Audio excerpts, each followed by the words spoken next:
पहला अध्याय।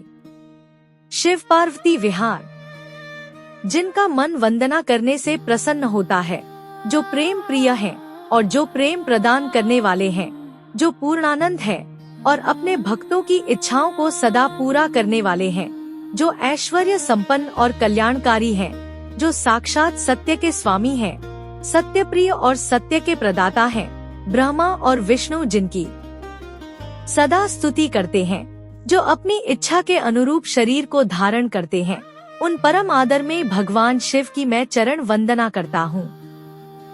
मुनि श्रेष्ठ नारद जी ने ब्रह्मा जी से पूछा, हे ब्राह्मण, आप समस्त देवताओं और प्राणियों का मंगल करने वाले हैं। हे भगवान, आप मुझ पर कृपा करके यह बताइए कि देवाधिदेव करुणानिधान भगवान शिव तो अत्यंत शक्तिशाली और समर्थ हैं।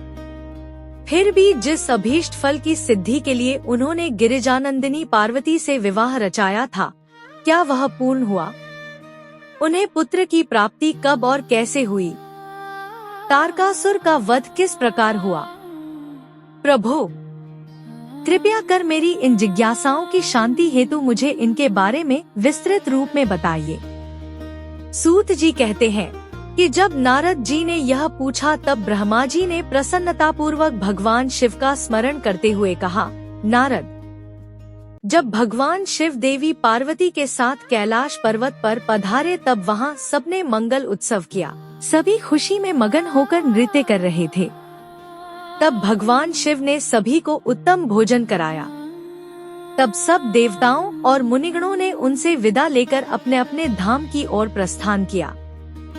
सब देवताओं के कैलाश पर्वत से चले जाने के पश्चात भगवान शिव अपनी प्रिया पार्वती को साथ लेकर अत्यंत मनोहर, दिव्य और निर्जन स्थान पर चले गए और वहां सहस्रों वर्षों तक पार्वती जी के साथ विहार करते रहे। इस प्रकार भगवान शिव ने इतने अधिक समय को क्षण भर के समान व्यतीत कर दिया। इस प्रकार समय तीव्र गति से व्यतीत होता जा रहा था, परंतु भगवान शिव का पुत्र अब तक उत्पन्न नहीं हुआ था। यह जानकर सभी देवताओं को मन ही मन चिंता सताने लगी। तब देवराज इंद्र ने एक सभा करने का विचार किया और उन्होंने सभी देवताओं को सुमेरु पर्वत पर आमंत्रित किया। उस सभा में सब देवता इस बात पर विचार करने लगे कि इतना समय व्यतीत हो जाने पर भी अब तक शिवजी ने पुत्र क्यों नहीं उत्पन्न किया।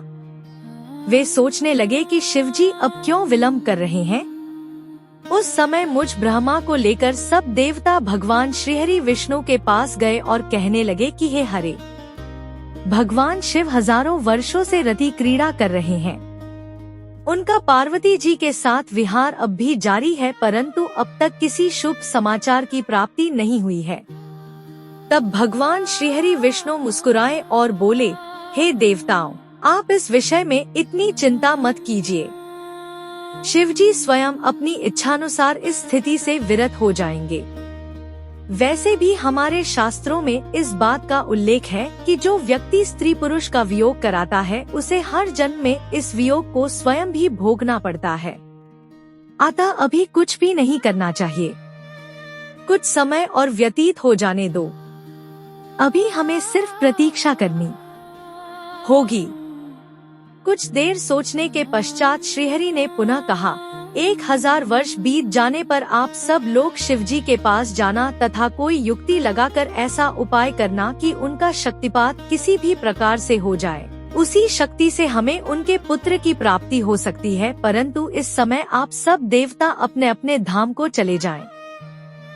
भगवान शिव को अपनी पत्नी पार्वती के साथ आनंद पूर्वक विहार करने दे। सब देवताओं को समझाकर श्रीहरि बैकुंठ धाम को चले गए। श्रीहरि के चले जाने के उपरांत सब देवताओं ने अपनी चिंता त्याग दी और प्रसन्नता पूर्वक अपने अपने धाम चले गए। समय अपनी गति से बीतता गया, परंतु शिवजी का पुत्र नहीं हुआ। तारकासुर का भय और आतंक का साया दिन पर दिन और बढ़ने लगा। देवताओं सहित ऋषि मुनियों और साधारण मनुष्यों का जीवन उसने दूभर कर दिया था। तारकासुर के डर से पृथ्वी कांप उठी। तब श्री विष्णु जी ने सब देवताओं को बुलाया और भगवान शिव के पास चलने के लिए कहा। तब सब देवताओं को साथ लेकर भगवान श्रीहरि और मैं भगवान शिव से भेंट करने के लिए कैलाश पर्वत पर पहुँचे, परंतु भगवान शिव कैलाश पर्वत पर नहीं थे। उनके गणों से जब हमने महादेव जी के विषय में पूछा तो उन्होंने बताया कि भगवान शिव माता पार्वती के पास उनके मंदिर में गए हैं। तब श्रीहरि ने शिवगणों से उनका पता पूछा। तत्पश्चात हम सब उस स्थान पर पहुँचे जहाँ त्रिलोकनाथ भगवान शिव अपनी प्रिया के साथ निवास कर रहे थे। तब वहां उनके निवास के द्वार पर पहुंचकर सब देवताओं ने भगवान शिव का स्मरण कर उन्हें मन में प्रणाम कर उनकी स्तुति आरंभ कर दी। दूसरा अध्याय। स्वामी कार्तिकेय का जन्म। ब्रह्मा जी बोले, हे नारद, भगवान शिव तो सर्वेश्वर हैं, हर विषय के ज्ञाता हैं, भला उनसे कोई बात किस प्रकार छुप सकती है। भगवान शिव तो महान योगी हैं और सब कुछ जानने वाले हैं, इसलिए उन्होंने अपने योग बल से यह जान लिया कि मैं विष्णु जी सभी देवताओं को साथ लेकर उनके द्वार पर आए हैं। तब वे बड़े हर्षित हुए और हम सबसे मिलने के लिए द्वार पर पधारे और हमारी स्तुति को स्वीकारते हुए बोले, आप सब एक साथ यहाँ क्यों पधारे हैं। तब हमने अपने आने का प्रयोजन बताते हुए कहा कि हे देवाधिदेव, करुणा निधान भगवान, तारकासुर के अत्याचार दिन प्रतिदिन बढ़ते जा रहे हैं। प्रभु, अब तो उपाय कीजिए कि हमें उसके आतंक से मुक्ति मिल जाए। देवताओं के इन वचनों को सुनकर भगवान शिव दुखी हो गए और कुछ देर तक चुपचाप कुछ सोचने के बाद बोले, हे देवताओं, आपके दुखों को मैं समझ रहा हूँ, परंतु मेरे लिए एक कठिन समस्या है कि मेरे द्वारा किए गए शक्तिपात को कौन धारण कर सकता है। ऐसा कहकर उन्होंने अपना शक्तिपात धरती पर गिरा दिया। तब सब देवताओं ने अग्निदेव से प्रार्थना की कि वे भगवान शिव की उस शक्ति को कपोत बनकर धारण कर लें। सब देवताओं का आग्रह स्वीकार करके अग्निदेव ने कपोत रूप धारण कर उस शक्ति को अपने अंदर समाहित कर लिया।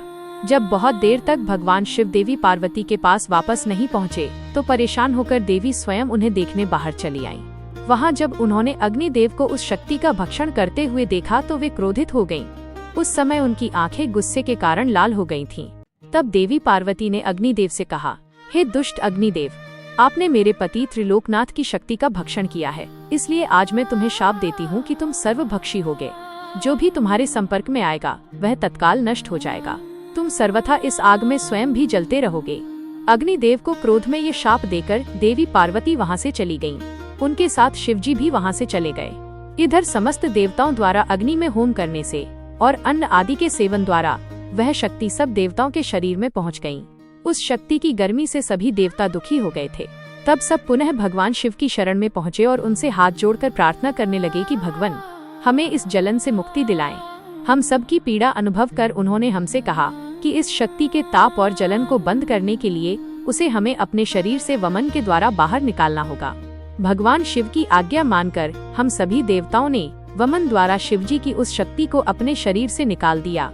उसके निकलते ही सबने संतोष की सांस ली और महादेव जी की स्तुति करके उन्हें धन्यवाद दिया, परंतु अग्निदेव की पीड़ा किसी भी प्रकार कम नहीं हो रही थी।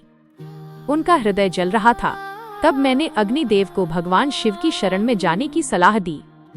मेरी बात मानकर अग्नि देवता ने भक्तवत्सल भगवान शिव की बहुत स्तुति की। तब शिवजी प्रसन्न हुए और बोले, कहिए अग्निदेव, आप क्या कहना चाहते हैं। तब अग्निदेव ने हाथ जोड़कर भगवान को प्रणाम किया और उनकी स्तुति की। तत्पश्चात वे बोले, हे देवाधिदेव, कृपा करके मेरे अपराध को क्षमा कर दीजिए।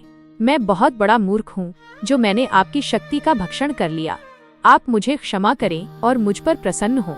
भगवान, मुझ पर कृपा कर इस शक्ति के ताप को कम करके मुझे मुक्ति दिलाएं। ये सुनकर भगवान प्रसन्नता पूर्वक अग्निदेव से बोले, हे अग्निदेव, आपने उस शक्ति का सेवन करके बहुत बड़ी भूल की है। अपने किए का दंड आप काफी समय से भोग रहे हैं, इसलिए मैं आपको क्षमा करता हूँ।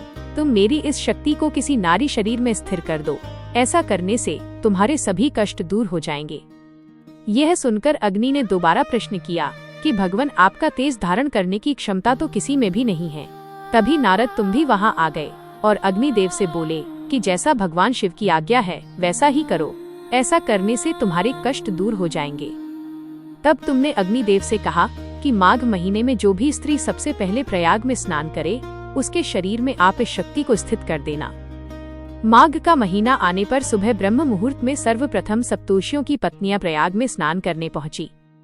स्नान करने के उपरांत जब उन्होंने अत्यधिक ठंड का अनुभव किया तो उनमें से 6 स्त्रियां अग्नि के पास जाकर आग तापने लगी।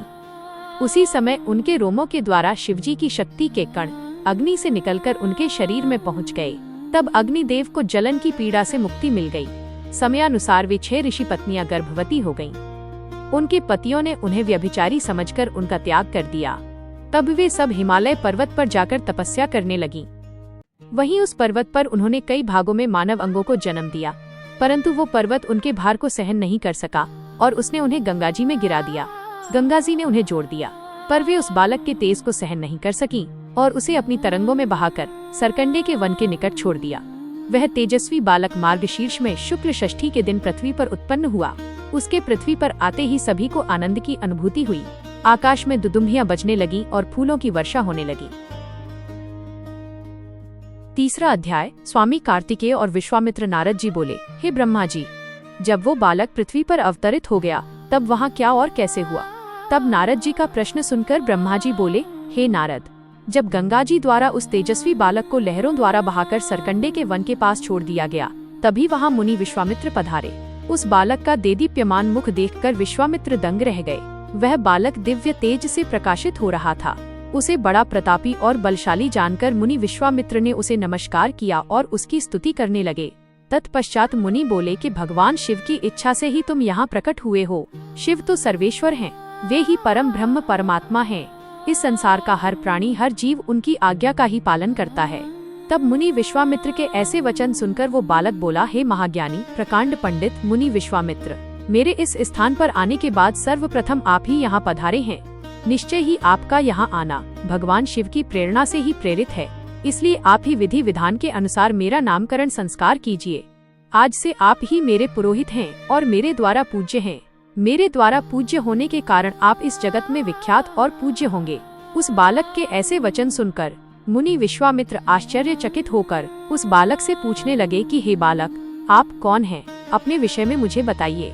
तब उनकी बात सुनकर वो बालक बोला, हे विश्वामित्र, अब आप ब्रह्मर्षि हो गए हैं। मेरे विषय में जानने से पूर्व आप मेरा संस्कार कीजिए। तब मुनि विश्वामित्र ने उस अद्भुत बालक का नामकरण संस्कार किया और उसका नाम कार्तिकेय रखा।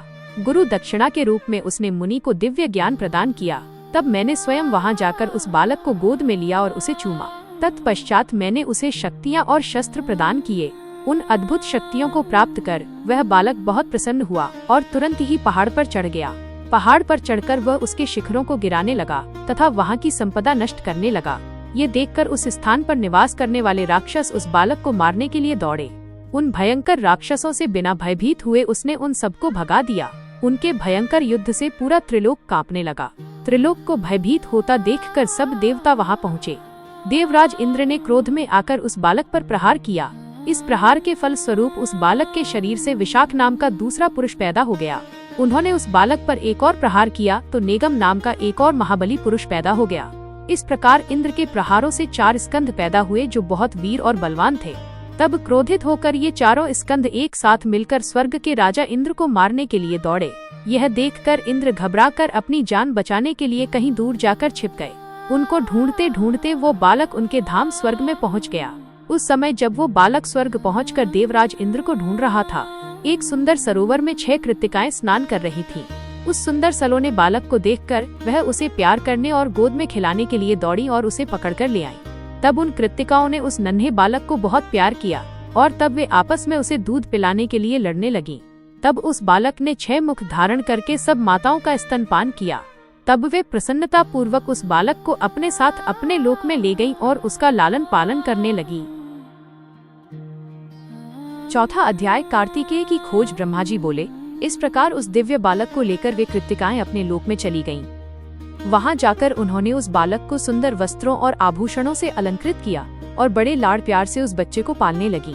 जब बहुत समय व्यतीत हो गया तब एक दिन पार्वती जी ने अपने पति शिवजी से पूछा, हे प्रभु, आप तो सबके ईश्वर हैं, सब प्राणियों के वंदनीय हैं, सब आपका ही ध्यान करते हैं। भगवान, मैं आपसे एक बात पूछना चाहती हूँ। तब त्रिलोकनाथ भगवान शिव ने मुस्कुराकर कहा, देवी पूछो, क्या पूछना चाहती हो?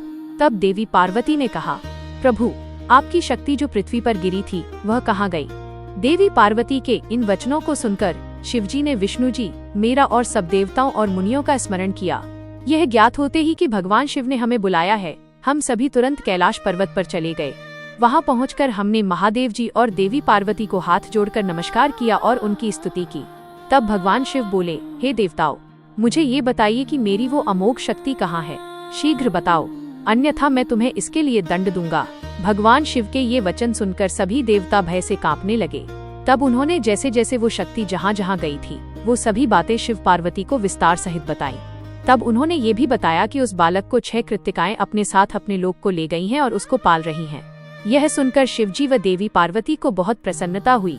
वे दोनों अपने उस पुत्र को देखने के लिए बहुत उत्सुक थे।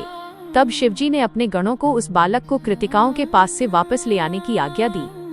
भगवान शिव की आज्ञा पाकर उनके वीर बलशाली गण, क्षेत्रपाल और भूत प्रेत गण लाखों की संख्या में शिवजी के पुत्र की खोज में निकल पड़े। तब उन सब ने वहां पहुंचकर कृत्तिकाओं के घर को घेर लिया। यह देखकर कृत्तिकाएं भय से व्याकुल हो गईं।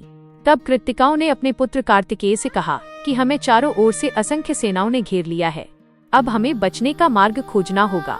यह सुनकर स्वामी कार्तिकेय मुस्कुराए और बोले, हे माताओं, आपको डरने की कोई आवश्यकता नहीं है।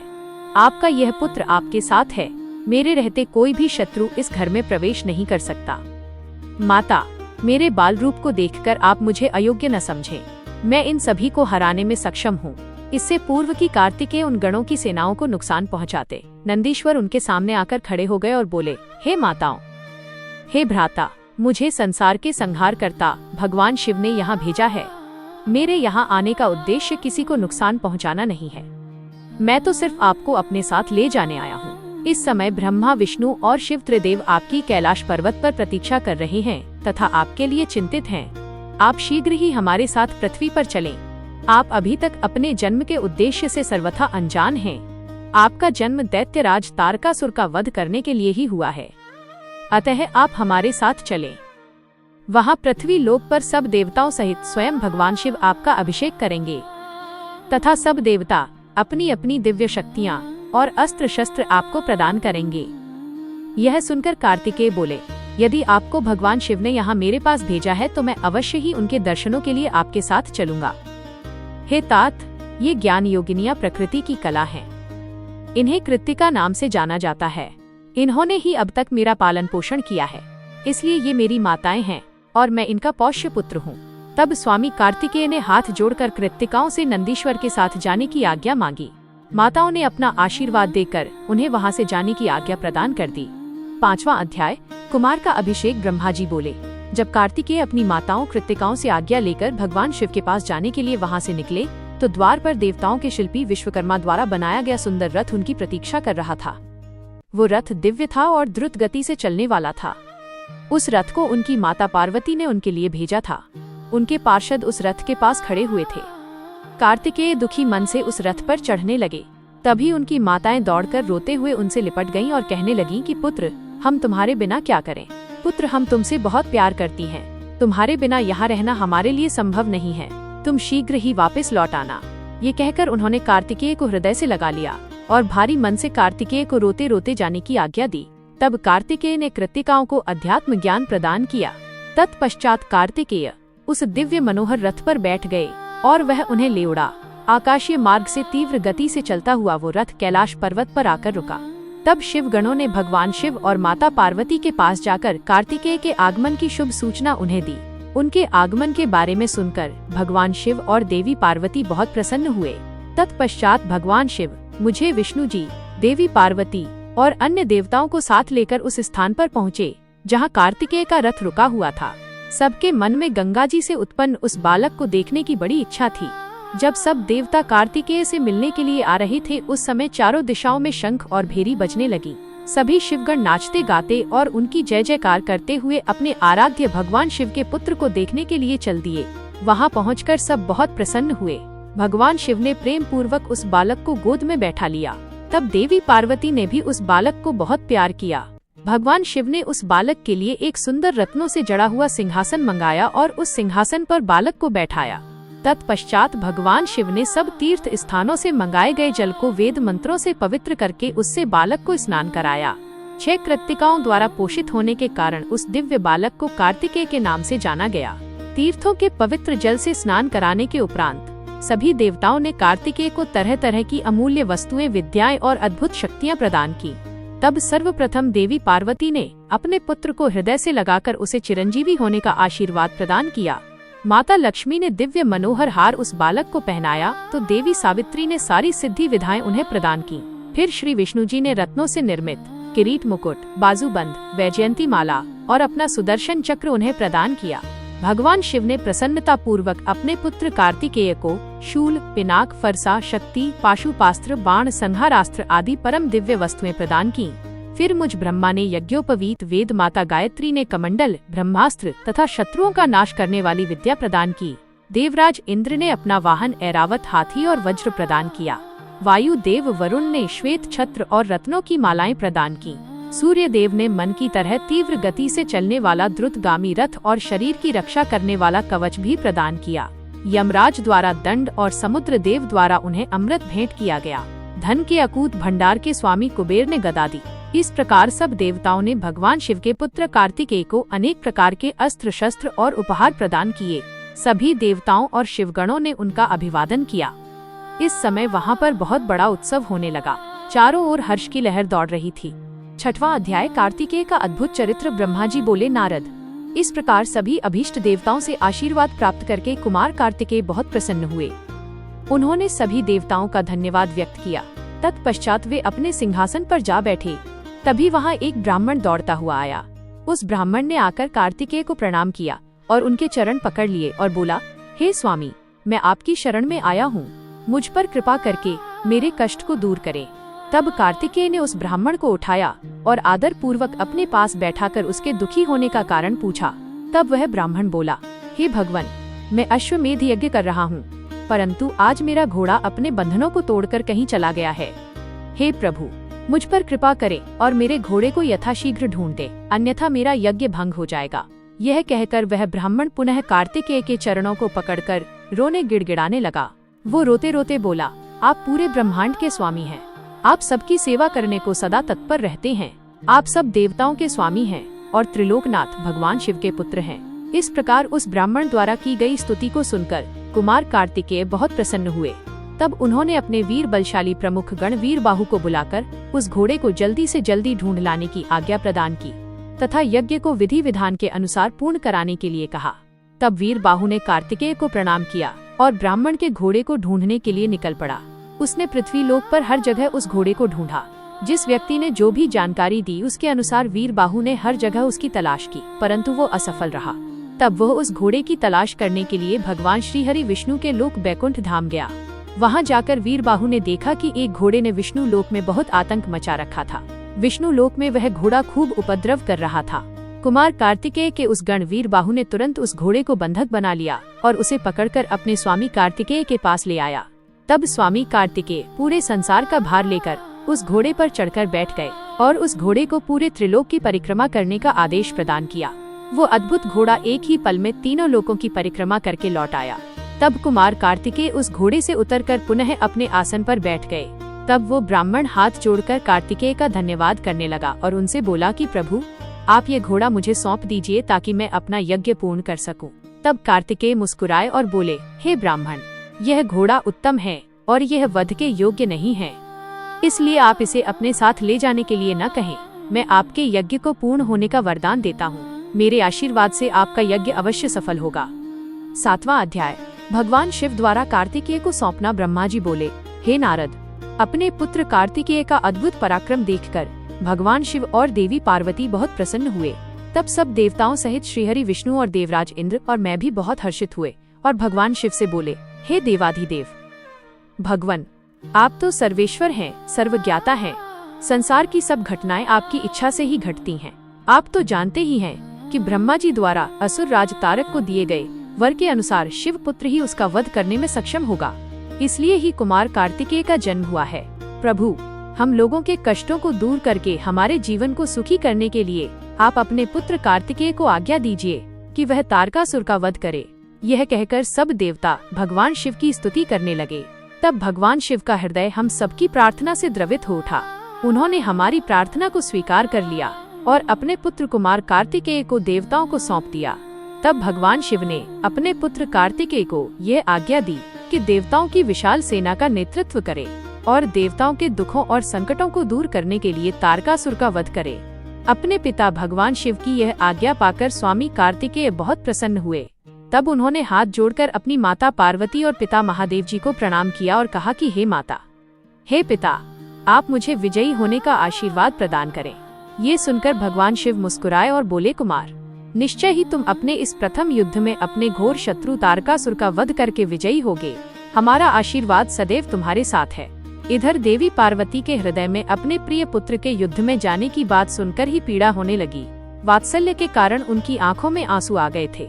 वे बहुत दुखी हुई और कहने लगी, हे नाथ, हे देवाधिदेव, मेरा पुत्र कार्तिकेय अभी बहुत छोटा है और वो तारकासुर महाबलशाली और शक्तिशाली है। उस दुष्ट ने अपनी दुष्टता से सभी देवताओं को भी परास्त कर दिया है।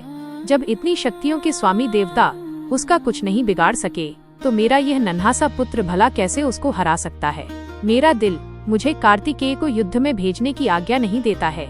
मैं अपने पुत्र को अपने साथ रखना चाहती हूँ। यह वचन सुनकर सभी देवताओं सहित भगवान शिव भी चिंतित हो गए। तब महादेव जी देवी पार्वती को समझाते हुए बोले, हे देवी, हे शिवा, आप सामान्य स्त्रियों की तरह क्यों व्यवहार कर रही हैं? यह मेरा और आपका पुत्र होने के कारण महाशक्तिशाली और वीर योद्धा है। देवताओं ने इसे अपनी अभीष्ट शक्तियाँ प्रदान की हैं। कार्तिकेय की जीत निश्चित है। कार्तिकेय का उत्पन्न होना तारकासुर के वध का प्रतीक है। आप व्यर्थ में चिंतित न हो और अपने पुत्र को खुशी खुशी तारक के वध के लिए भेजें। भगवान शिव के ऐसे वचन सुनकर देवी पार्वती को बहुत संतोष हुआ और उन्होंने कार्तिकेय को युद्ध में जाने की आज्ञा दे दी। तब सब देवताओं का भय दूर हुआ और उनमें प्रसन्नता की लहर दौड़ गई। 8वां अध्याय, युद्ध का आरंभ। ब्रह्मा जी बोले, नारद, जब देवी पार्वती और भगवान शिव ने कुमार कार्तिकेय को युद्ध का नेतृत्व करने की आज्ञा प्रदान की, तो सभी देवता बहुत प्रसन्न हुए और एकत्र होकर उस पर्वत की ओर चल दिए। सिंहनाद करते हुए वे आगे बढ़ने लगे। उस समय कार्तिकेय सेना का नेतृत्व करते हुए सबसे आगे चल रहे थे। सब देवता मन में यही सोच रहे थे कि अब उन्हें तारकासुर नाम की मुसीबत से छुटकारा मिल जाएगा। जब तारकासुर को इस बात का पता चला कि देवताओं ने युद्ध की तैयारी पूरी कर ली है, तो तारकासुर ने भी तुरंत युद्ध की घोषणा कर दी। अपनी विशाल चतुरंगिणी सेना को लेकर तारक भी सिंहनाद करता हुआ देवताओं की ओर बढ़ने लगा। राक्षसों की सेना देखकर एक पल के लिए देवता घबरा गए। उसी समय आकाशवाणी हुई, हे देवगणों, तुम लोग भगवान शिव के पुत्र कार्तिकेय के नेतृत्व में युद्ध करने जा रहे हो, इसलिए तुम जरूर जीतोगे। तारकासुर कार्तिकेय के हाथों अवश्य मारा जाएगा। उस आकाशवाणी को सुनकर सभी देवताओं का उत्साह बढ़ गया और उनका डर दूर हो गया। उस समय दुंदुभी और अनेक प्रकार के बाजों की ध्वनि आकाश में गूंजने लगी। तब देवता और राक्षस युद्ध करने के लिए पृथ्वी और सागर के संगम पर पहुँचे। दोनों पक्षों में बड़ा भयानक युद्ध छिड़ गया। युद्ध की भयंकर गर्जना से पृथ्वी भी डोलने लगी। देवताओं की सेना का नेतृत्व शिवपुत्र कार्तिकेय कर रहे थे। उनके पीछे पीछे देवराज इंद्र सहित देवताओं की विशाल सेना थी। कार्तिकेय उस समय इंद्रदेव के ऐरावत हाथी पर विराजमान थे। तब उन्होंने उस हाथी को छोड़ दिया और रत्नों से जड़े सुंदर यान पर बैठ गए। उस सुंदर विमान पर प्रचेता ने सुंदर छत्र रखा। उस सुंदर विमान में बैठकर कार्तिकेय बहुत निराले और शोभा संपन्न लग रहे थे। उसी समय देवताओं और असुरों में भयानक युद्ध प्रारंभ हो गया। पृथ्वी कांपने लगी और पल भर में खंड मुंडों में बदलने लगी। हजारों सैनिक जो पराक्रम से लड़ रहे थे, कट कट कर और घायल होकर धरती पर गिरने लगे। चारों तरफ खून की नदियां बहने लगी थीं। ऐसा भयानक दृश्य देखकर बहुत से भूत प्रेत और गीदड़ गीदड़ी उस मांस को खाने और खून पीने के लिए वहां आ गए। तभी महाबली तारकासुर ने विशाल सेना सहित देवताओं पर आक्रमण किया। देवराज इंद्र सहित अनेक देवताओं ने उसे रोकने का बहुत प्रयत्न किया, परंतु असफल रहे और तारकासुर भयानक गर्जना करता हुआ आगे बढ़ता गया। चारों ओर भयानक शोर मचा हुआ था। आक्रमण करते समय सैनिक बड़े जोर जोर से अपने मुंह से आवाज निकालते हुए आगे बढ़ रहे थे। देवताओं और राक्षसों का युद्ध बड़ा वीभत्स रूप ले चुका था। वहां भारी कोलाहल मचा हुआ था। तत्पश्चात देवताओं और असुर राज तारक के राक्षसगण आपस में द्वंद्व युद्ध करने लगे थे। एक दूसरे को मारकर वे अपने को बहुत बलशाली समझ रहे थे। वे पूरे बल के साथ एक दूसरे पर प्रहार करते। कोई किसी के हाथ तोड़ देता तो कोई पैर। दोनों सेनाएं अपने को पराक्रमी समझ रही थी। 9वां अध्याय, तारकासुर की वीरता। ब्रह्मा जी बोले, नारद, इस प्रकार देवताओं और दानवों में बड़ा विनाशकारी युद्ध होने लगा। तारकासुर ने अपनी विशेष शक्ति चलाकर इंद्रदेव को घायल कर दिया। इसी प्रकार दानवों की सेना के वीर और बलवान राक्षसों ने देवताओं की सेना को बहुत नुकसान पहुंचाया। उन्होंने कई लोकपालों को युद्ध में हरा दिया और देवगणों को मार मार कर भगाने लगे। असुर सैनिकों को देवताओं पर हावी होते देखकर असुर खुशी में झूम उठे और भयंकर गर्जना करने लगे। तब देवताओं की ओर से लड़ रहे वीरभद्र क्रोधित होकर तारकासुर के निकट पहुँचे। असुरों ने वीरभद्र को चारों ओर से घेर लिया। उन्होंने परस्पर पाश, खड्ग, फरसा और पट्टिश आदि आयुधों का प्रयोग किया। देवता और असुर आपस में गुत्थम गुत्था होकर लड़ने लगे। तभी देवताओं की ओर से वीरभद्र तारकासुर से लड़ने लगे। वीरभद्र ने पूरी शक्ति से तारकासुर पर आक्रमण किया और उसको त्रिशूल के प्रहार से घायल कर दिया। घायल होकर तारक जमीन पर गिर पड़ा, परंतु अगले ही पल उसने स्वयं को संभाल लिया और पुनः खड़े होकर वीरभद्र से युद्ध करने लगा। महाकौतुकी तारक ने भीषण मार से वीरभद्र को घायल करके वहां से भगा दिया। तत्पश्चात उसने वहां युद्ध कर रहे देवताओं को अपने क्रोध का निशाना बनाया। तारक देवताओं पर अपने बाणों की बरसात करने लगा। तारकासुर के इस अनायास बाणों की वर्षा से देवता भयभीत हो गए। तब स्वयं श्री हरि विष्णु तारकासुर से लड़ने के लिए आगे आए। श्री हरि ने गदा से तारकासुर पर ज्यों ही प्रहार किया, उसने विशिख बाण मारकर उसके 2 टुकड़े कर दिए। तब क्रोधित होकर विष्णु जी ने शारंग धनुष उठाया और तारक को मारने के लिए बढ़े। तभी तारक ने प्रहार करके उन्हें गिरा दिया तो श्री विष्णु ने गुस्से से सुदर्शन चक्र चला दिया। नारद, तब मैंने कुमार कार्तिकेय के पास जाकर उनसे कहा कि मेरे दिए हुए वरदान के अनुसार तारकासुर का वध आपके श्री हाथों से ही होगा, इसलिए कोई भी देवता तारक का कुछ भी नहीं बिगाड़ सकता है। ये सुनकर कार्तिकेय रथ से नीचे उतर गए और पैदल ही तारक को मारने के लिए दौड़े। उनके हाथ में उनकी शक्ति थी जो लपटों के समान चमकती हुई उल्का की तरह लग रही थी। 6 मुख वाले कुमार कार्तिकेय को देखकर तारकासुर बोला, देवताओं, क्या यही बालक है तुम्हारा वीर पराक्रमी कुमार जो शत्रुओं का पल में विनाश कर देता है? ये कहकर तारकासुर जोर से अट्टहास करने लगा और बोला कि इस बालक के साथ तुम सभी को मार दूंगा। तुम इस बालक की मेरे हाथों हत्या कराओगे। ऐसा बोलते हुए भयानक गर्जना करता हुआ वो कुमार कार्तिकेय की ओर पलटा और बोला कि हे बालक, ये मूर्ख देवता तो व्यर्थ में तुझे बलि का बकरा बनाना चाहते हैं, पर मैं इतना कठोर नहीं हूँ कि बिना किसी अपराध के एक मासूम बालक पर वार करूँ। इसलिए जा तू भाग जा, मैं तेरे प्राणों को छोड़ देता हूँ। देवराज इंद्र और भगवान श्रीहरि विष्णु की निंदा करने से तारक द्वारा कमाया गया तपस्या का सारा पुण्य नष्ट हो गया था। तभी इंद्र ने उस पर वज्र का प्रहार किया जिससे वो धरती पर गिर पड़ा। तब कुछ ही देर में तारकासुर पूरे उत्साह के साथ पुनः उठ खड़ा हुआ और अपने भीषण प्रहार से उसने देवराज इंद्र को घायल कर दिया और उन पर अपने पैर का प्रहार किया। यह देखकर देवता भयभीत हो गए और इधर उधर भागने लगे। तभी श्री हरि विष्णु ने इस स्थिति को संभालने के लिए तारकासुर पर अपना सुदर्शन चक्र चला दिया। चक्र ने तारकासुर को धराशायी कर दिया, परंतु तारकासुर इतनी आसानी से हार मानने वाला नहीं था। वो अपनी पूरी शक्ति के साथ पुनः उठकर खड़ा हो गया। तब उसने अपनी प्रचंड शक्ति हाथ में लेकर भगवान विष्णु को ललकारा और उन्हें अपने भीषण प्रहार से घायल कर दिया। विष्णु जी मूर्छित होकर पृथ्वी पर गिर पड़े। वहाँ का ये दृश्य देखकर सभी देवताओं में कोहराम मच गया। सब अपने प्राणों की रक्षा करने के लिए इधर उधर भागने लगे। सारी सेना तितर बितर होने लगी। यह देख वीरभद्र ने तारकासुर पर आक्रमण किया। उसने त्रिशूल उठाया और तारकासुर पर वार किया, जिससे तारकासुर भूमि पर गिर पड़ा, किंतु उसी क्षण उठकर उसने वीरभद्र को अपनी शक्ति से घायल करके मूर्छित कर दिया और जोर जोर से हंसने लगा। 10वां अध्याय, तारकासुर वध। ब्रह्मा जी बोले, नारद, यह सब देखकर कुमार कार्तिकेय को तारकासुर पर बड़ा क्रोध आया और वे अपने पिता भगवान शिव के श्री चरणों का स्मरण कर अपने असंख्य गणों को साथ लेकर तारकासुर को मारने के लिए आगे बढ़े। ये देखकर सभी देवताओं में उत्साह की एक लहर दौड़ गई और वे प्रसन्न मन से कार्तिकेय की जय जयकार का उद्घोष करने लगे। ऋषि मुनियों ने अपनी वाणी से कुमार कार्तिकेय की स्तुति की। तत्पश्चात तारकासुर और कार्तिकेय का बड़ा भयानक दुसह युद्ध हुआ। दोनों परम वीर और बलशाली एक दूसरे पर भीषण प्रहार करने लगे। दोनों अनेक प्रकार के दांव पेचों का प्रयोग कर रहे थे। कार्तिकेय और तारकासुर के बीच मंत्रों से भी युद्ध हो रहा था। दोनों अपनी पूरी शक्ति और सामर्थ्य का प्रयोग एक दूसरे को मारने के लिए कर रहे थे। इस भयानक युद्ध में दोनों ही घायल हो रहे थे। युद्ध भयानक रूप लेता जा रहा था। उस भीषण युद्ध को सब देवता गंधर्व बैठकर देखने लगे। वह अद्भुत युद्ध अनायास ही सबके आकर्षण का केंद्र बन गया। हवा चलना भूल गई, सूर्य की किरणें ठहर गईं। यहाँ तक कि सभी पर्वत इस युद्ध को देखकर अत्यंत भयभीत हो उठे। वे शिव पार्वती के इस पुत्र की रक्षा करने के लिए तुरंत उधर आ गए। यह देखकर कार्तिकेय बोले, हे पर्वतों, आप कोई चिंता न करें। आज इस महापापी को मैं सबके सामने मौत के घाट उतारकर भय से मुक्ति दिलाऊंगा। जब कार्तिकेय पर्वतों से बात करने में निमग्न थे, उसी समय तारक ने अपनी शक्ति हाथ में लेकर उन पर धावा बोल दिया। उस शक्ति के प्रहार के आघात से शिवपुत्र कार्तिकेय भूमि पर गिर पड़े, परंतु अगले ही क्षण वे अपनी पूरी शक्ति के साथ पुनः उठ खड़े हुए और लड़ने के लिए तैयार हो गए। कार्तिकेय ने अपने मन में अपने माता पिता पार्वती जी व भगवान शिव को प्रणाम करके उनका आशीर्वाद लिया और अपनी प्रबल शक्ति से तारकासुर की छाती पर आघात किया। उसकी चोट से तारकासुर का शरीर विदीर्ण होकर पृथ्वी पर गिर पड़ा। सबके देखते ही देखते वह महाबली असुर पल भर में ढेर हो गया। महाबली तारकासुर के मारे जाते ही चारों ओर कार्तिकेय की जय जयकार गूंज उठी।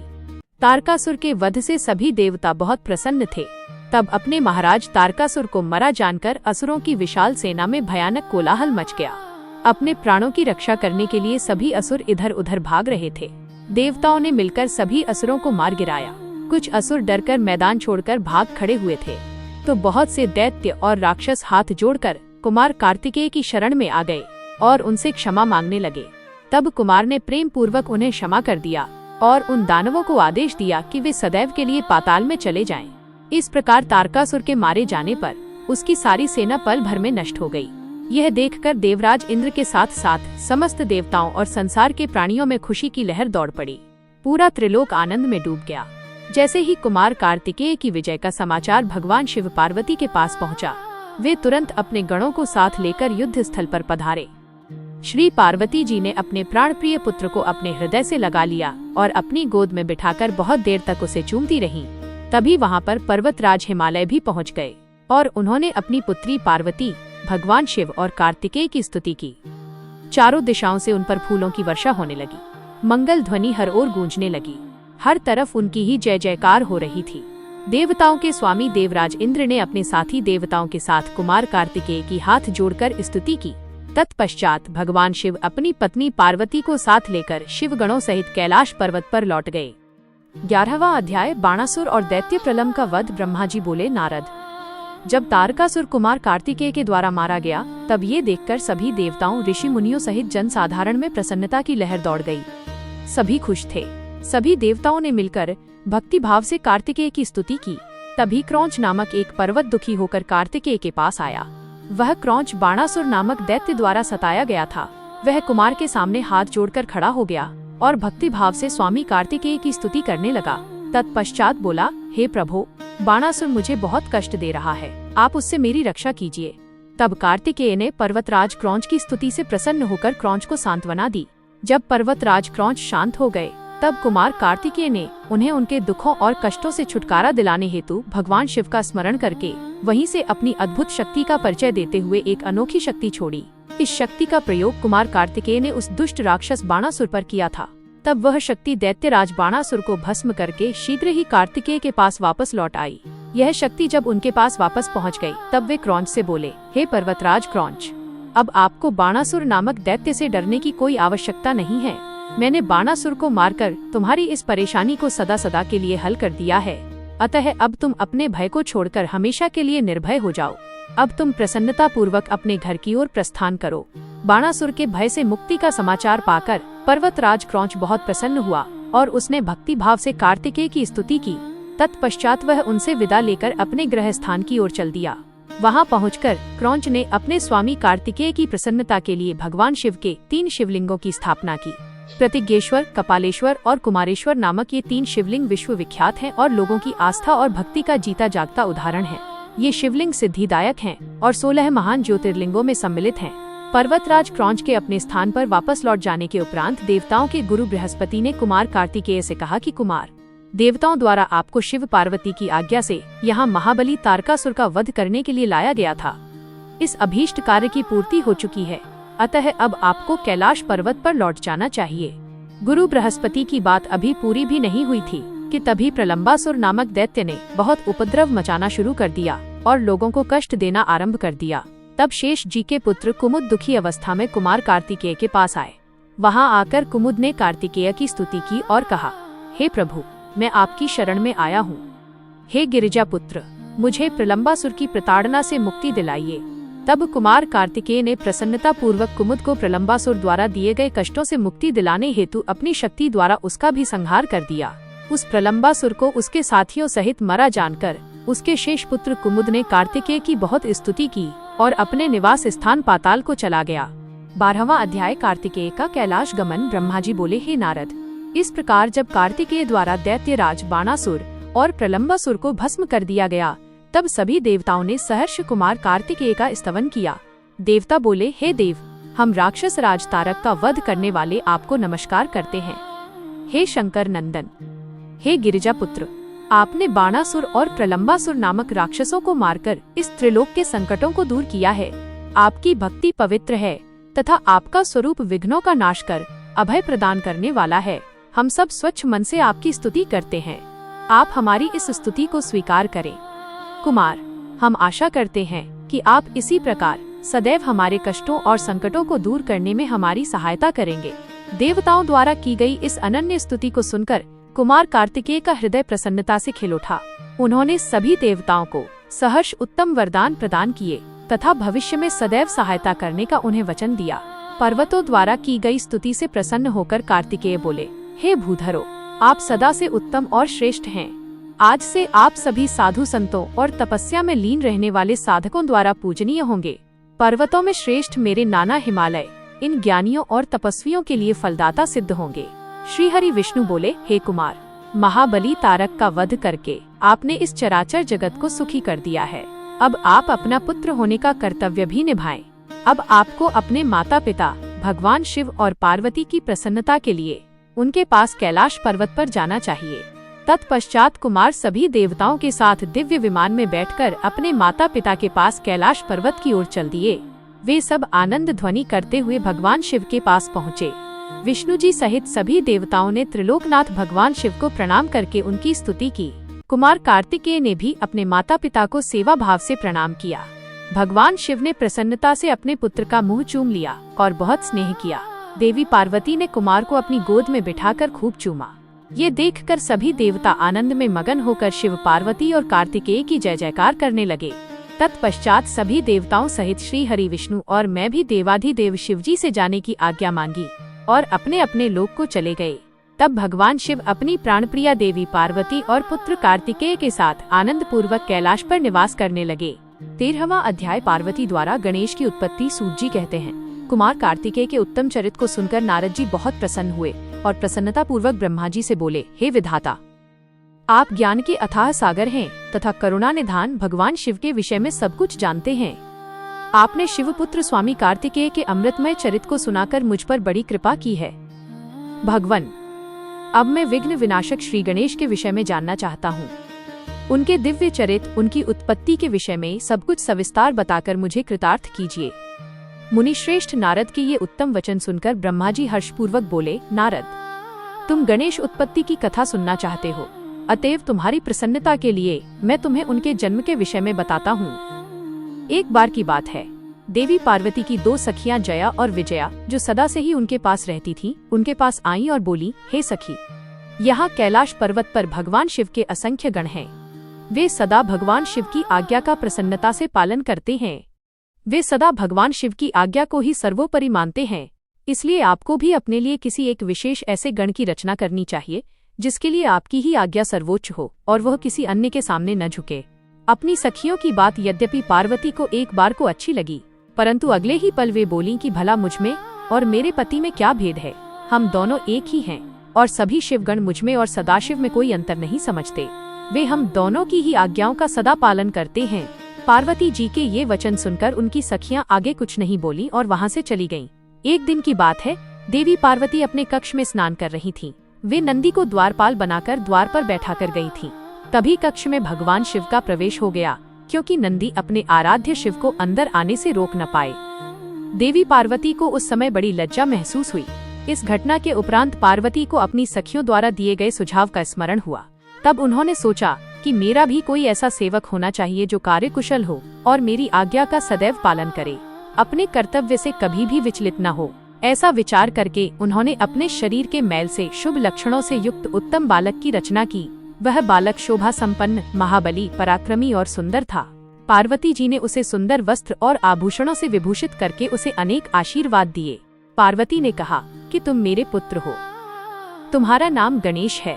पार्वती जी के ये वचन सुनकर वो तेजस्वी बालक गणेश बोला, हे माता, हे जननी, आज आपने मुझे इस जगत में उत्पन्न किया है। आज से मैं आपका पुत्र हूँ। मैं आपको बारंबार नमस्कार करता हूँ। मेरे लिए अब क्या कार्य है, बताइए, मैं उसे अवश्य पूरा करूँगा। तब देवी पार्वती बोली, हे पुत्र गणेश, आज से तुम मेरे द्वारपाल बन जाओ। मेरी यह आज्ञा है कि मेरे महल में कोई मेरी अनुमति के बिना प्रविष्ट न हो। कोई कितना भी हठ क्यों न करे, तुम उसे अंदर नहीं आने देना। यह कहकर पार्वती ने एक छड़ी गणेश के हाथ में पकड़ा दी और प्रेम पूर्वक उनका मुख चूमकर अंदर स्नान करने के लिए चली गयी। गणेश सजगता से हाथ में छड़ी लेकर महल के द्वार पर पहरा देने लगे। उसी समय भगवान शिव देवी पार्वती से मिलने की इच्छा लेकर महल में आ गए।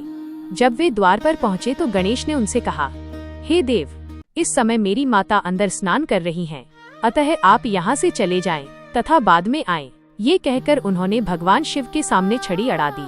चूँकि गणेश जी ने भगवान शिव को पहले कभी नहीं देखा था, इसलिए उन्हें वे नहीं पहचान सके। यह देखकर भगवान शिव को क्रोध आ गया और वे बोले, ओ मूर्ख, तू मुझको अंदर जाने से रोक रहा है। तू नहीं जानता कि मैं कौन हूँ? मैं शिव हूँ, मैं ही पार्वती का पति हूँ और अपने ही घर में जा रहा हूँ। यह कहकर जैसे ही भगवान शिव आगे बढ़े, गणेश जी ने उन पर छड़ी से प्रहार कर दिया। यह देखकर भगवान शिव को क्रोध आ गया। उन्होंने अपने गणों को गणेश को वहां से हटाने की आज्ञा दी और स्वयं बाहर खड़े हो गए। 14वां अध्याय शिवगणों का गणेश से विवाद। ब्रह्मा जी बोले, नारद, शिवगण अपने प्रभु भगवान शिव की आज्ञा पाकर द्वार पर पहुँचे और द्वारपाल बने श्री गणेश को वहाँ से हट जाने के लिए कहा। परंतु जब गणेश ने हटने से साफ इनकार कर दिया और शिवगणों को डांटा फटकारा तो वे भी गणेश से लड़ने लगे और बोले, ओ मूर्ख बालक, अगर तू अपने प्राणों की रक्षा करना चाहता है तो अभी और इसी वक्त महल के द्वार को छोड़कर यहाँ से चला जा, अन्यथा दंड पाने के लिए तैयार हो जा। यह देखकर गणेश को क्रोध आ गया और वे कठोरता पूर्वक शिवगणों से बोले कि तुम इसी समय यहाँ से दूर चले जाओ, वरना मेरे क्रोध को भुगतने के लिए तैयार हो जाओ। गणेश की बातें सुनकर शिवगण हंसने लगे। फिर द्वारपाल श्री गणेश को डांटते हुए बोले, मूर्ख, हम भगवान शिव के गण हैं और उनकी आज्ञा से ही तुम्हें यहाँ से हटने के लिए कह रहे हैं।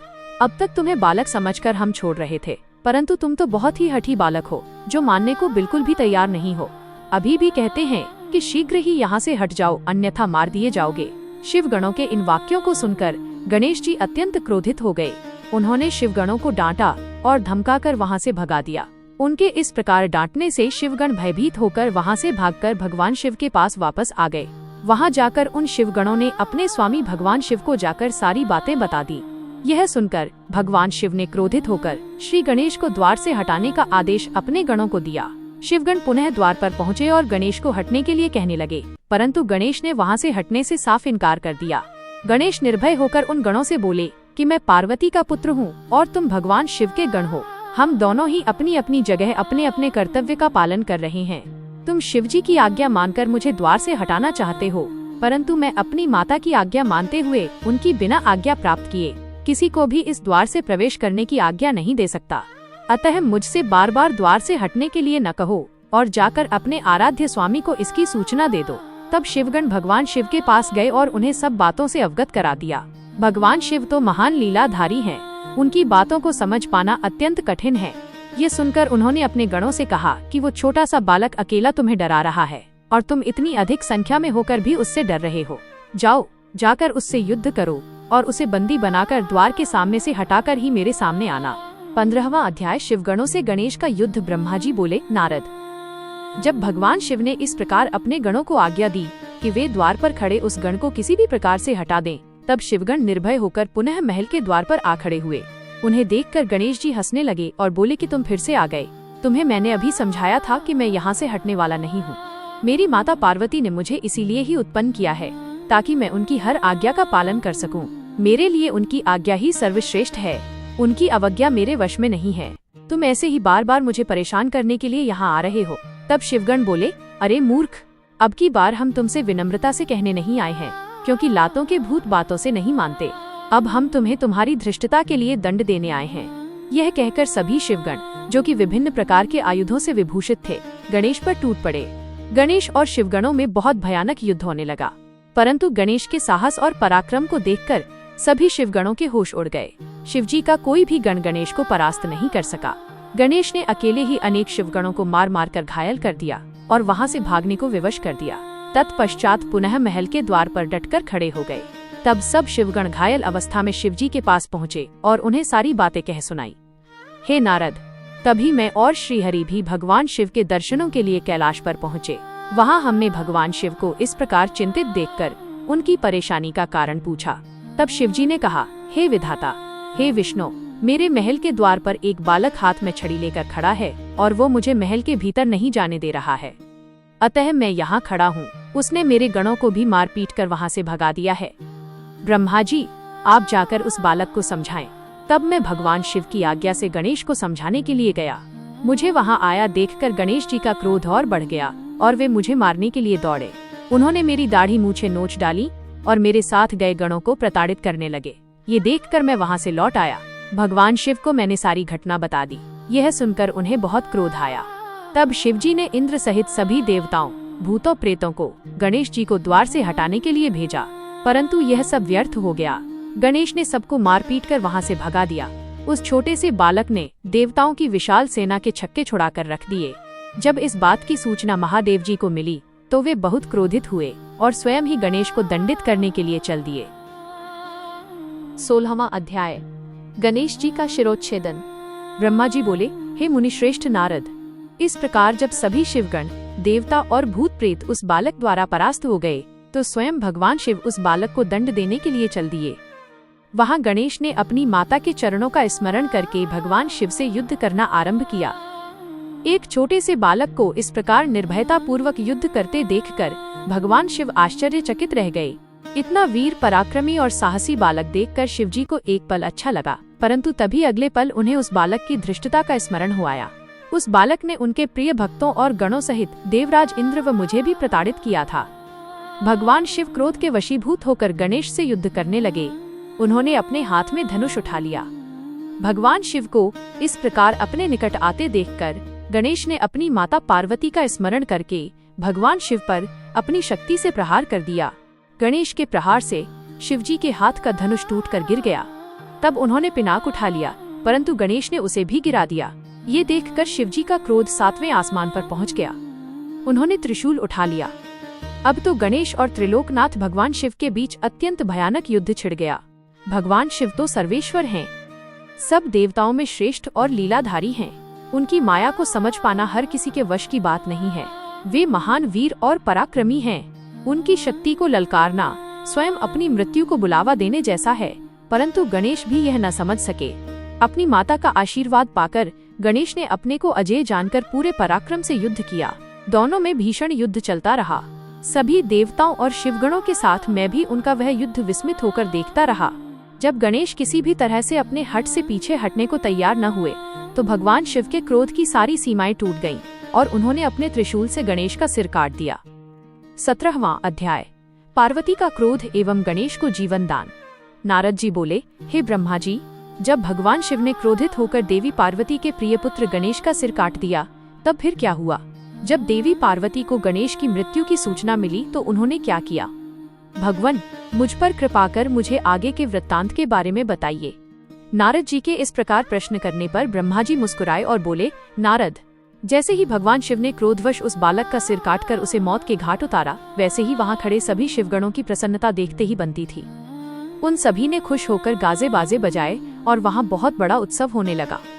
सब मस्त होकर नाचने लगे। भगवान शिव की चारों ओर जय जयकार होने लगी।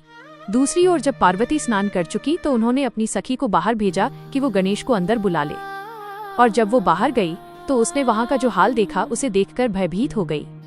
गणेश का सिर कटा हुआ अलग पड़ा था और धड़ अलग। सब देवता और शिवगण प्रसन्न होकर नृत्य कर रहे थे। यह दृश्य देखकर पार्वती की वह सखी भागी भागी भीतर गई और जाकर पार्वती को इन सब बातों से अवगत कराया। अपने पुत्र गणेश की मृत्यु का समाचार पाते ही देवी पार्वती अत्यंत क्रोधित हो गईं। उन्होंने रोना आरंभ कर दिया। रोते बिलखते वे कहती, हाय, मैं क्या करूं? कहां जाऊं? मैं तो अपने पुत्र की रक्षा भी न कर सकी। सब देवताओं और शिवगणों ने मिलकर मेरे प्यारे पुत्र को मौत के घाट उतार दिया।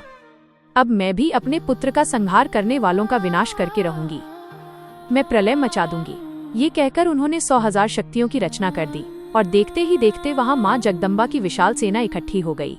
वे शक्तियां प्रकट होते ही हाथ जोड़कर पार्वती को प्रणाम करते हुए बोली, हे माता, हे देवी, हम सबको इस प्रकार प्रकट करने का क्या कारण है? हमें आज्ञा दीजिए कि हम क्या करें। तब क्रोध से तमतमाती देवी पार्वती बोली, तुम सब जाकर मेरे पुत्र का वध करने वालों का नाश कर दो। तुम देव सेना में प्रलय मचा दो।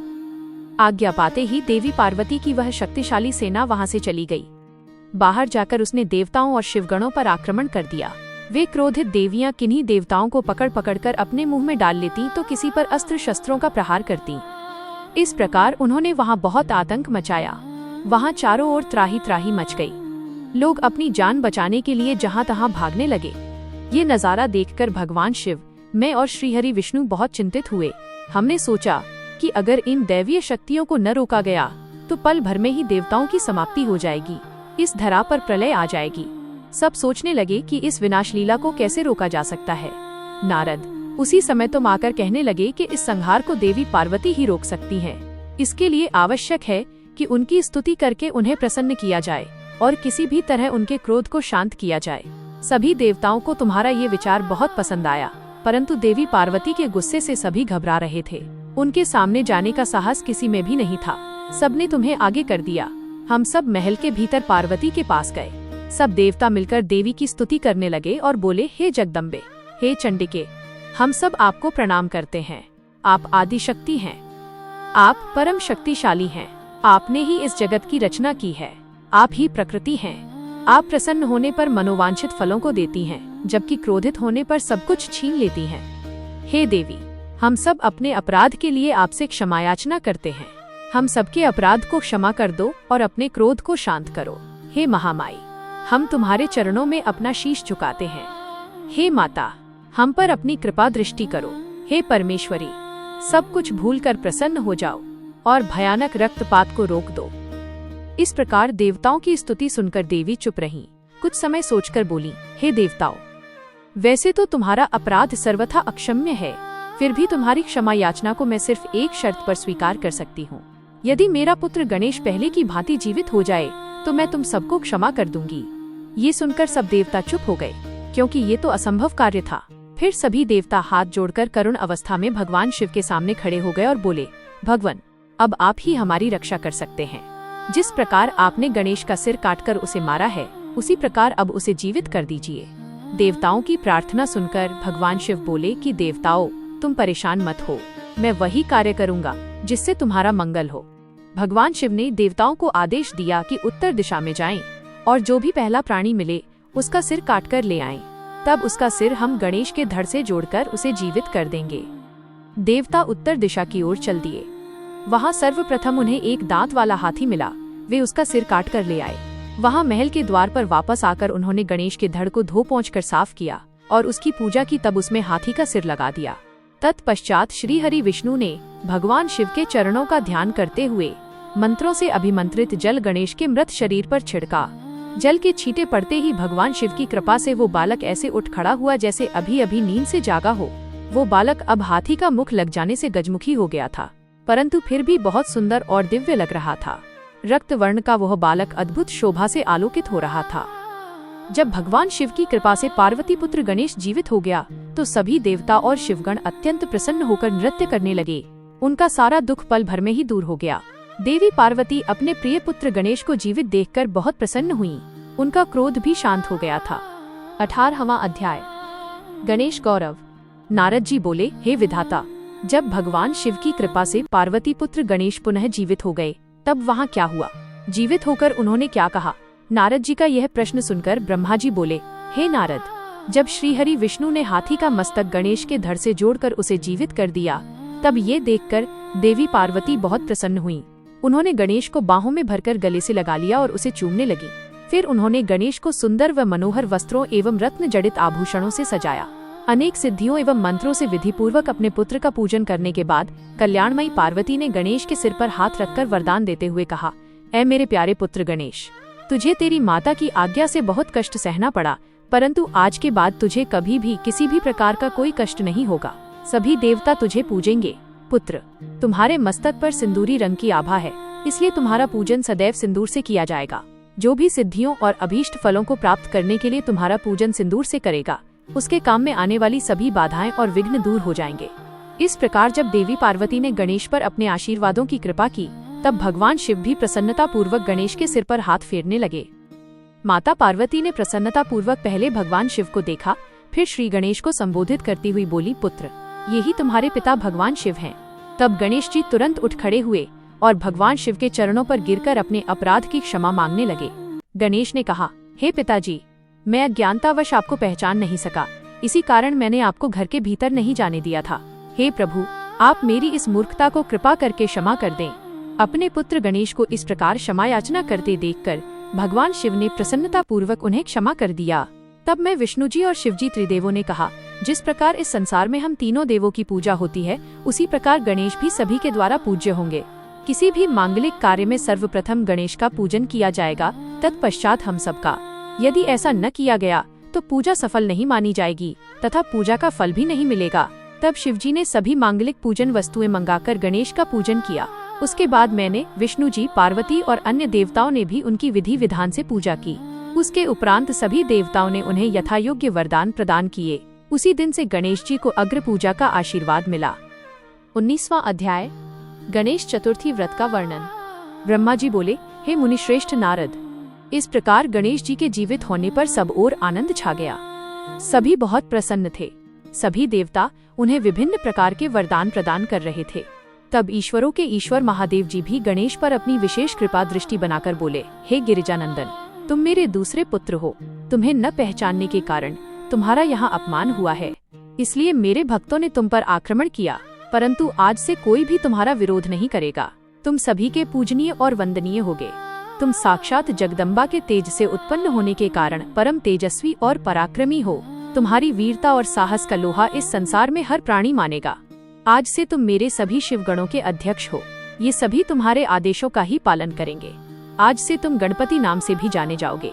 यह कहकर सर्वेश्वर भगवान शिव 2 पल के लिए मौन हुए, फिर बोले, हे गणपति, तुम्हारा जन्म भाद्रपद मास के कृष्ण पक्ष की चतुर्थी तिथि को देवी पार्वती के निर्मल हृदय से चंद्रमा के उदय के समय हुआ है।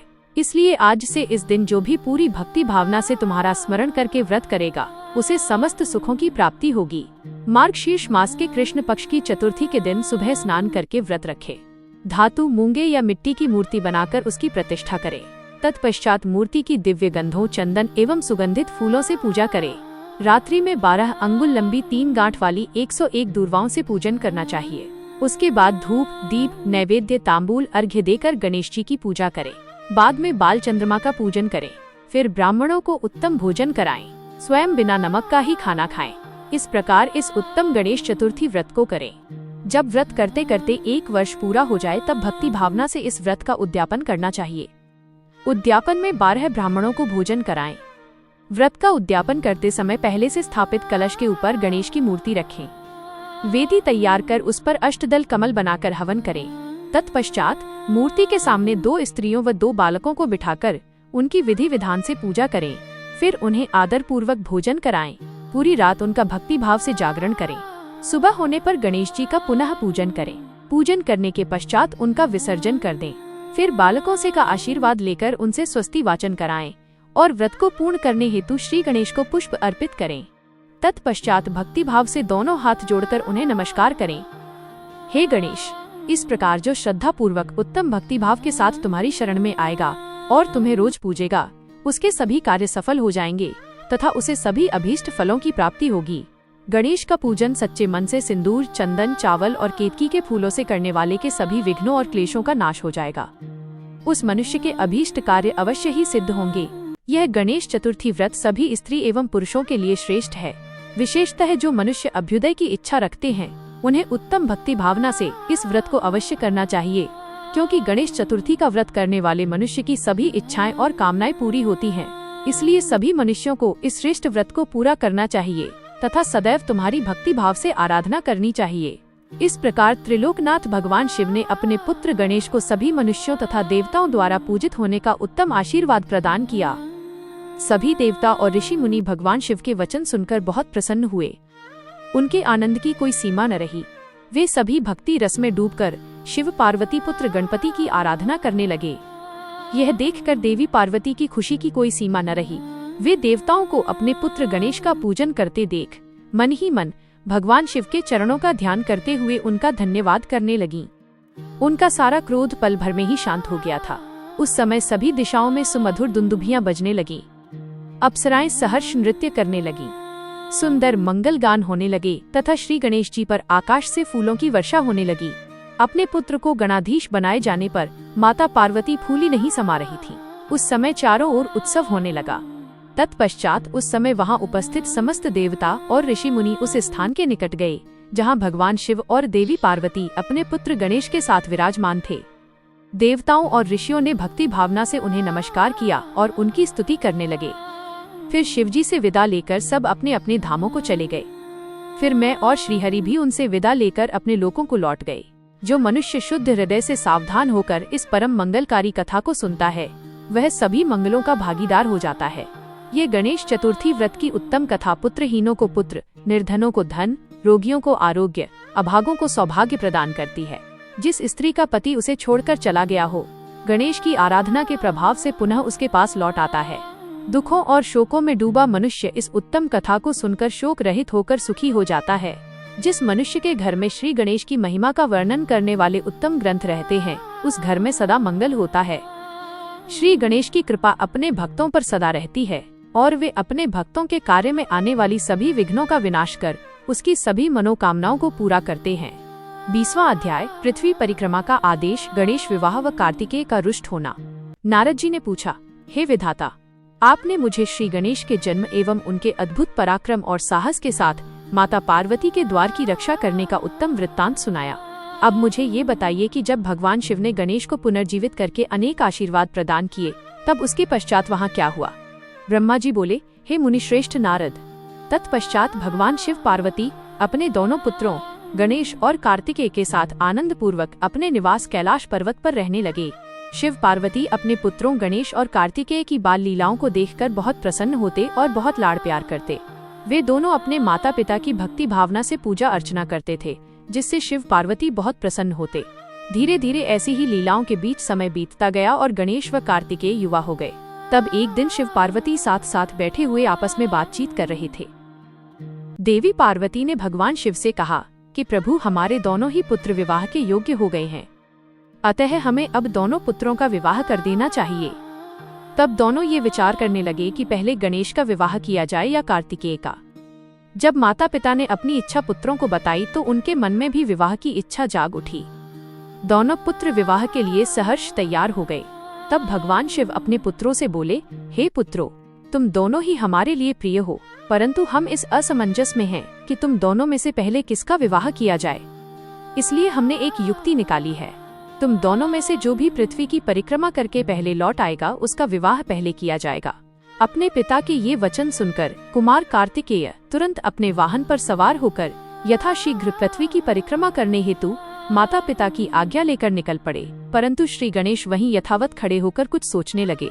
तत्पश्चात उन्होंने घर के अंदर जाकर स्नान किया और पुनः माता पिता के पास आए और बोले, आप दोनों मेरे द्वारा लगाए गए इन आसनों को ग्रहण कीजिए, मैं आप दोनों की परिक्रमा करना चाहता हूँ।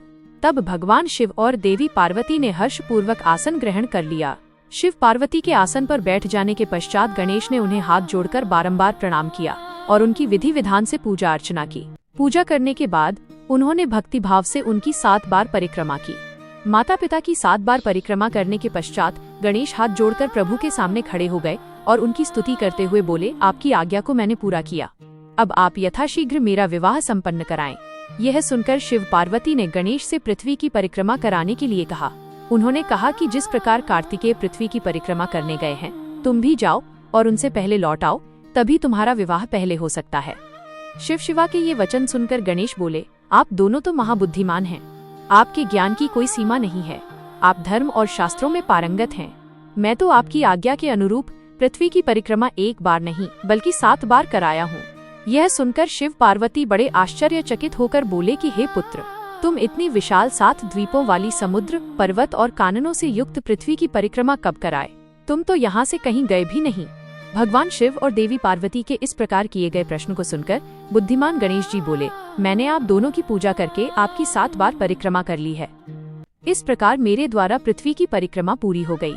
वेदों में इस बात का वर्णन है कि अपने माता पिता की श्रद्धा भाव से पूजा करने के बाद उनकी परिक्रमा करने से पृथ्वी की परिक्रमा का पुण्य फल प्राप्त होता है। माता पिता के चरणों की धूल ही पुत्र के लिए महान तीर्थ है। वेद शास्त्र इसको प्रमाणित करते हैं। फिर आप क्यों इस बात को मानने से इनकार कर रहे हैं? हे पिताश्री, आप तो सर्वेश्वर हैं, निर्गुण निराकार परब्रह्म ईश्वर हैं। भला आप कैसे मेरे वचनों को झुठला सकते हैं? कृपा कर बताइए कि शास्त्रों के अनुसार क्या मैं गलत हूँ? इस प्रकार गणेश जी के वचन सुनकर शिव पार्वती अत्यंत आश्चर्यचकित हुए।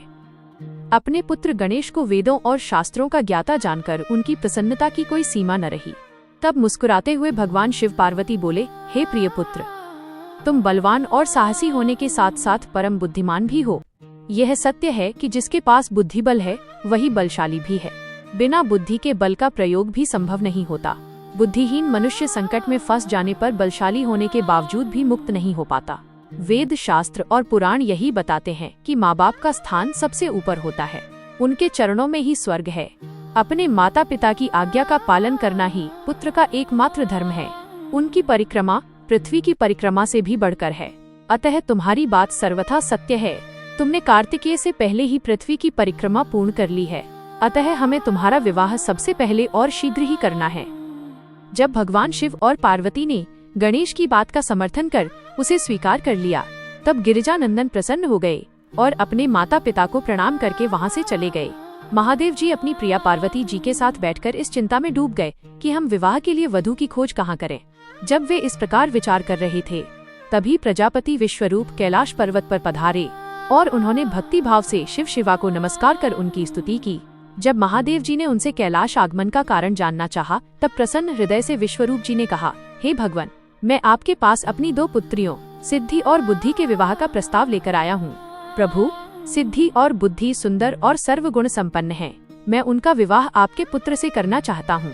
प्रजापति विश्वरूप के वचन सुनकर भगवान शिव और देवी पार्वती बहुत हर्षित हुए और उन्होंने उनका विवाह प्रस्ताव स्वीकार कर लिया। भगवान शिव शिवा ने अपने प्रिय पुत्र गणेश का शुभ विवाह सिद्धि बुद्धि के साथ आनंद पूर्वक संपन्न कराया। इस शुभ अवसर पर सब देवता हर्ष पूर्वक सम्मिलित हुए। उन्होंने गणेश को सपत्नीक ढेरों आशीर्वाद और शुभाशीष प्रदान किए और अपने अपने स्थान पर लौट गए। तत्पश्चात श्री गणेश अपनी दोनों पत्नियों के साथ आनंद पूर्वक विहार करने लगे। काफी समय व्यतीत हो जाने के पश्चात उनके 2 पुत्र उत्पन्न हुए। सिद्धि से उत्पन्न पुत्र का नाम शुभ तथा बुद्धि से प्राप्त पुत्र का नाम लाभ रखा गया। इस प्रकार श्री गणेश अपनी दोनों पत्नियों और पुत्रों के साथ आनंद पूर्वक रहने लगे। जब श्री गणेश को सुखपूर्वक अपना जीवन व्यतीत करते हुए काफी समय बीत गया, तब कुमार कार्तिकेय पृथ्वी की परिक्रमा पूरी करके लौट आए। वे घर पहुंचने ही वाले थे कि रास्ते में ही उनकी भेंट नारद तुमसे हो गई। तब तुमने कार्तिकेय से कहा कि तुम्हारे माता पिता ने तुमसे सौतेला व्यवहार किया है। तुम्हें पृथ्वी की परिक्रमा पर भेजकर तुम्हारे भाई गणेश का 2 सुंदर कन्याओं से विवाह कर दिया है। अब तो उनके 2 पुत्र भी हो चुके हैं और वे आनंद पूर्वक अपना जीवन सुख से बिता रहे हैं। यह तुम्हारे माता पिता ने अच्छा नहीं किया है। नारद, तुम्हारी ऐसी बातें सुनकर कार्तिकेय क्रोध में भर गए। वे अत्यंत व्याकुल होकर अतिशीघ्र घर पहुँचे। क्रोध के कारण उनका मुख लाल हो गया था। कैलाश पर्वत पर पहुंचकर उन्होंने अपने माता पिता को हाथ जोड़कर प्रणाम किया। तत्पश्चात उन्होंने अपने माता पिता से इस विषय पर अपनी नाराजगी प्रकट की। कार्तिकेय ने कहा कि आप दोनों ने अपने ही पुत्र को धोखे से यहाँ से भगा दिया और अपने प्रिय पुत्र गणेश का चुपचाप विवाह रचा दिया। आप दोनों ने मेरे साथ सौतेले पुत्र जैसा व्यवहार किया है। यदि आप गणेश का ही विवाह पहले करना चाहते थे तो मुझसे एक बार कहते, मैं स्वयं अपने भाई गणेश का विवाह उत्साह पूर्वक आनंद के साथ कराता, परंतु आपने छल कपट का सहारा लिया। आप सिर्फ एक पुत्र से ही प्यार करते हैं। मेरे होने न होने का आपको कोई फर्क ही नहीं पड़ता। अतः मैं यहाँ से हमेशा हमेशा के लिए जा रहा हूँ। अब मैं क्रौंच पर्वत पर जाकर सदैव तपस्या करूँगा। यह कहकर कुमार कार्तिकेय वहाँ से चले गए। भगवान शिव और पार्वती ने उन्हें समझाना चाहा, पर उन्होंने उनकी बात अनसुनी कर दी। नारद, उस दिन से स्वामी कार्तिकेय कुमार नाम से प्रसिद्ध हो गए। तब से इन तीनों लोकों में उनका नाम कुमार कार्तिकेय विख्यात हो गया। कार्तिकेय का नाम पापहारी, शुभकारी, पुण्यमयी एवं ब्रह्मचर्य की शक्ति प्रदान करने वाला है। कार्तिक पूर्णिमा के दिन कृत्तिका नक्षत्र में जो भी मनुष्य स्वामी कार्तिकेय के दर्शन अथवा पूजन करता है, उसके सभी पाप नष्ट हो जाते हैं और उसे मनोवांछित फलों की प्राप्ति होती है। सभी देवता और ऋषिगण भी इस दिन कार्तिकेय के दर्शनों को जाते हैं। उधर कुमार कार्तिकेय के इस प्रकार नाराज होकर चले जाने के कारण उनकी माता पार्वती बहुत दुखी थी। वे शिवजी को साथ लेकर क्रौंच पर्वत पर गईं। उन्हें देखकर कार्तिकेय पहले ही वहां से चले गए। तब भगवान शिव उस उत्तम स्थान पर जहां उनके पुत्र कार्तिकेय ने तप किया था, मल्लिकार्जुन नामक ज्योतिर्लिंग के रूप में स्थापित हो गए और आज भी देवी पार्वती के साथ विराजमान हैं। उस दिन से शिव शिवा दोनों अपने पुत्र कार्तिकेय को ढूंढने के लिए अमावस्या को शिव और पूर्णिमा के दिन पार्वती जी क्रौंच पर्वत पर जाते हैं। नारद, मैंने तुम्हें समस्त पापों का नाश करने वाले श्री गणेश और कार्तिकेय के चरित्र को सुनाया है। जो भी मनुष्य भक्ति भाव से इसे पढ़ता, सुनता अथवा सुनाता है, उसके सभी मनोरथ पूर्ण होते हैं। यह कथा पाप नाशक, सुख देने वाली, मोक्ष दिलाने वाली एवं कल्याणकारी है। इसलिए निष्काम भक्तों को इसको अवश्य सुनना और पढ़ना चाहिए। श्री रुद्र संहिता कुमारखंड संपूर्ण।